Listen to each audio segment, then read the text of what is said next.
તો વાત કરીએ અમદાવાદની, તો અમદાવાદ શહેરમાં એસઓજી ક્રાઇમ દ્વારા જે એક નેપાળી પુરુષ તેમજ યુવતીને બે અલગ અલગ કેસોમાં બનાવટી પાસપોર્ટ બનાવી રહેતા તેમજ વિદેશ જવાના ઈરાદે એરપોર્ટ ખાતેથી ધરપકડ કરી લેવામાં આવી છે, જેમાં મૂળ વડોદરાની બંસી રમેશભાઈ સાવનિયાની અમદાવાદ શહેરના એસવીપીઆઈ એટલે કે સરદાર વલ્લભભાઈ પટેલ એરપોર્ટ ખાતેથી તેમજ મૂળ નેપાળનો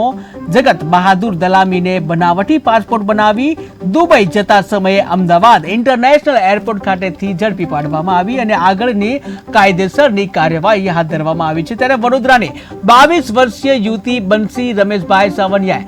નામ બંસી રામભાઈ મોઢવાડિયા તેમજ સરનામું બદલી વલસાડ જિલ્લાના ઉમર તાલુકા નામે બનાવટી ડોક્યુમેન્ટ બનાવ્યા હતા, જેનો મુખ્ય હેતુ છેતરપિંડી કરવાનો હતો અને જે યુવતી દ્વારા ખરાઈ કરવા ઇમિગ્રેશન ઓફિસર પાસે રજૂ કરવામાં આવ્યું હતું, જ્યાં આ તમામ વિગતો સામે આવી હતી અને જે અંગે જાણ એસઓજી ક્રાઇમને થતા યુવતીની ધરપકડ કરી આગળની તપાસ હાથ ધરવામાં આવી।